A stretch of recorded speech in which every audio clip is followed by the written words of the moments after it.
분명 자주 먹던 가성비 음식인데 어느 날부터는 사치처럼 느껴지는 음식들이 있죠. 얼마 전 본슐랭에서 가격이 많이 오른 음식들을 소개했었는데요. 많은 분들이 공감을 해주셨더라고요. 그래서 오늘은 2탄을 짧게 준비해왔습니다. 외식 물가가 그야말로 초비상입니다. 자유시장에서 자유롭게 정해지는 게 가격이라지만은 대체 내 자유는 어디 있나 싶기도 하죠. 이렇게 물가가 확 오르면 짜증도 나고 불편도 한데요. 조금만 더 깊이 들여다보면 새롭게 보이는 것들이 있더라고요. 알고 나면 좀 덜 억울하기도 하고 오늘은 왜 가격이 올랐는가 보다는 어떤 사건들이 있었을까 하는 생각으로 들어주시면 재밌을 것 같습니다. 저는 김밥이고요. 제가 오늘 떠먹여드릴 이야기, 사라지는 가성비 음식들입니다.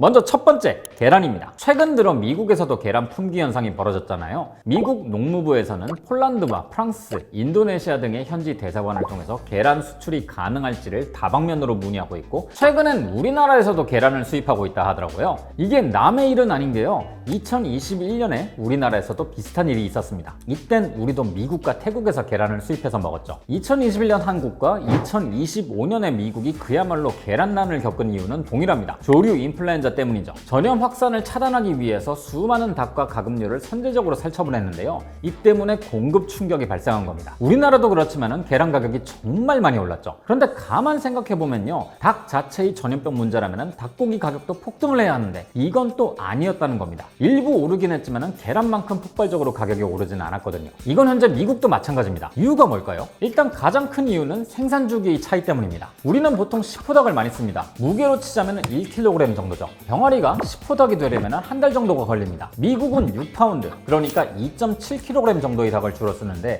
이 정도 크기면 42일 정도가 걸리죠. 이 말은 조류 독감으로 닭을 대거 살처분해도 우리나라는 30일만 기다리면 닭고기 생산이 가능하다는 뜻입니다. 미국은 42일이면 가능하죠. 그런데 계란은 완전히 다릅니다. 병아리가 커서 알을 낳으려면 150일 정도는 커야 하거든요. 생각보다 긴 시간이죠. 그런데 그렇게 산란을 코앞에 두고 있다가도 또 조류 독감이 돌아서 살처분이 이루어진다면 다시 처음으로 돌아가야 하는 겁니다. 정리하자면 닭고기는 살처분 후 30일만 지나면 생산이 가능하지만 계란은 최소 150일, 무려 5달이나 지나야 생산을 시작할 수 있기 때문에 계란이 조류 독감에 더 큰 충격을 받는 겁니다. 또 다른 원인은 계란은 대체제가 없다는 겁니다. 사실 닭고기는 고기라는 측면에서 보면 대체제가 많습니다. 돼지나 소를 먹으면 되니까요. 건강 때문에 닭고기를 먹는 사람들은 생선으로 대신해도 됩니다. 하지만 계란은요, 대체제가 없습니다. 계란이 필수로 들어가는 산업들, 예를 들면 제빵업계는 이런 상황에서 직격탄을 맞게 되죠. 닭고기는 대체제가 있어서 소비가 분산되는 게 가능하고 수요가 줄어들 수도 있습니다. 하지만 계란 수요는 줄지를 않는데 공급은 최소 150일이나 걸리는 답없는 상황이 벌어지는 거예요.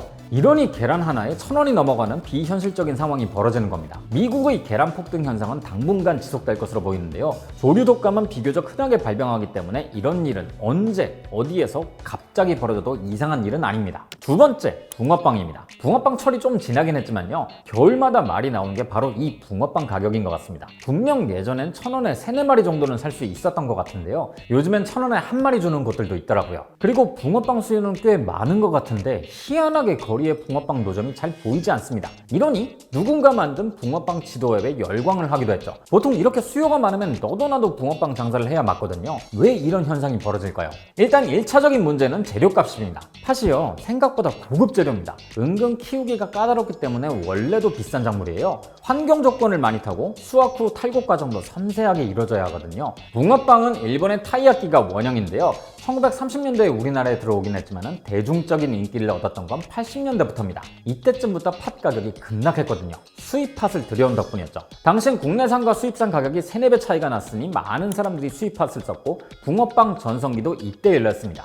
신문에 붕어빵 이야기가 등장한 것도 이때쯤이었으니까요. 그런데 지금은 수입팥마저 많이 올랐습니다. 국산이랑 차이가 많이 좁혀졌거든요. 수입팥 40kg을 기준으로 보면 평년 기준 25만원대를 오르내리는데요. 국산은 40만원 정도입니다. 이것도 최근 들어 많이 올라서 올해 1월에는 국산 팥이 거의 80만원까지 치솟기도 했죠. 어쨌든 평년 기준으로 보면 수입과 국산이 2배 정도밖에 차이 나지 않습니다. 팥의 주 수입처는 중국인데요. 최근 몇 년 사이에 중국의 작황도 나빠졌거든요. 저는 개인적으로 슈크림 붕어빵의 탄생에는 팥 가격이 어느 정도 영향을 미쳤을 거라 봅니다. 슈붕은 2000년대 후반부터 확산됐고 2010 1970년대 초부터 꽤 대중적으로 먹었는데요. 이후 붕어빵이 양대 산맥으로 떠올랐죠. 일단 일본의 타이야키도 슈크림 버전이 있긴 합니다. 여기에서 분명 영향을 받긴 했지만요. 팥 가격이 계속 오르다 보니까 붕어빵을 파는 분들에게는 슈크림이 괜찮은 선택지가 될 수 있었겠다 이런 생각도 들더라고요. 제가 어렸을 땐요, 노점상 단속이 약했던 시절이라서 방학 때 붕어빵이나 군고구마 장사를 하던 친구들도 많았는데요. 이때는 용돈 할 만큼은 벌었던 것 같습니다. 그런데 이제는 정말 목 좋은 곳에서 파는 일부 상인들을 제외하면 붕어빵 팔아서 남는 게 거의 없을 것 같더라고요. 물론 노점 단속이나 위생 규제가 까다로워지면서 길거리 장사가 예전처럼 자유롭지 않다는 이유도 한몫하고요. 저도 붕어빵 꽤 좋아하는데요. 이게 참 아쉬운 현상이긴 합니다. 세 번째, 짜장면입니다. 짜장면 가격이 올랐다는 이야기는 사실 매년 나오는 뉴스라서 예전만큼의 감흥은 없긴 한데요. 정말 수치로 보면 역대급으로 많이 오르긴 했습니다. 최근 한국소비자원이 서울 지역 대표 외식 메뉴 가격이 10년 동안 얼마나 올랐나를 조사했는데요. 짜장면이 무려 65%나 올라서 1위를 차지합니다. 냉면 가격 상승률보다 더 높은 수치죠. 가격만 오르면 다행인데요. 갈수록 맛있는 짜장면을 먹기는 더 어려워진 것 같습니다. 왜 이런 현상이 벌어진 걸까요? 일단 여기도 직접적인 이유는 재료비에 있습니다. 중식에 쓰이는 재료는 분식류와 달리 굉장히 다양합니다. 짜장면만 하더라도 밀가루, 돼지고기, 양파, 식용유 등이 들어가죠. 그런데 이 재료 4가지만 보더라도 가격이 엄청나게 올랐습니다. 요즘 농산물 가격 오르는 속도를 보면 정말 놀라운 수준이죠. 이상기후,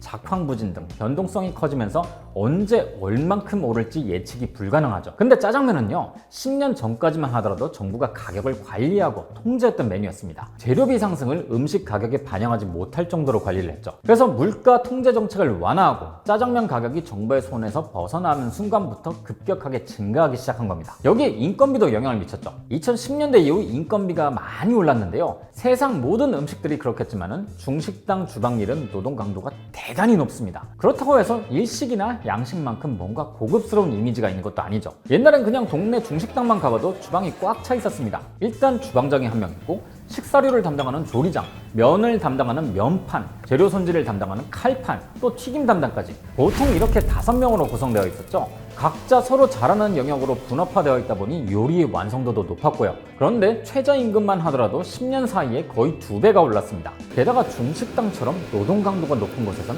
최저시급만 줄 수가 없죠. 훨씬 더 많이 줘야 하거든요. 하지만 짜장면에 대한 인식은 여전히 저렴한 음식으로 머물러 있습니다. 비용이 다 올랐다고 해서 파스타 가격만큼 책정할 수도 없었을 거예요. 여기에 배달앱도 영향을 미쳤다고 볼 수 있습니다. 배달앱은 지난 10년 동안 급성장했습니다. 덕분에 배달 수요가 늘어나면서 배달 직원 몸값도 높아졌고요. 배달일 종사하시는 분들이 월에 500, 많게는 1000만 원까지 번다는 뉴스가 나올 정도였죠. 때문에 중식당 주방에서 일하시는 분들은 좀 착잡한 기분도 들었을 거예요. 원래 중식은 배달과 밀접한 관련을 맺고 있었습니다. 그런데 어느 날 배달하시는 분들의 몸값이 확 올라버린 거예요. 그럼 주방 인건비도 올려줘야죠. 이렇게 오른 인건비 상승을 감당하기 위해서는 주방 인원을 줄일 수밖에 없습니다. 끊임없이 주문이 들어오거나 객단가가 높은 곳이 아닌 이상해야 4-5명이 할 걸 3명이 하고 3명이 할 걸 2명이 하는 방식으로 줄여나갈 수밖에 없는 거죠. 짜장면 가격이 지난 10년 동안 65%나 오른 것은 가격을 올려야 할 때 올리지 못했고 인건비와 재료비 상승이 영향을 미쳤기 때문인데요. 그나마 주방 인원을 줄여서 이 정도일 거라고 봅니다. 소수의 인원이 이 많은 메뉴를 다 만들다 보니 음식 맛에도 영향을 끼친 거고요.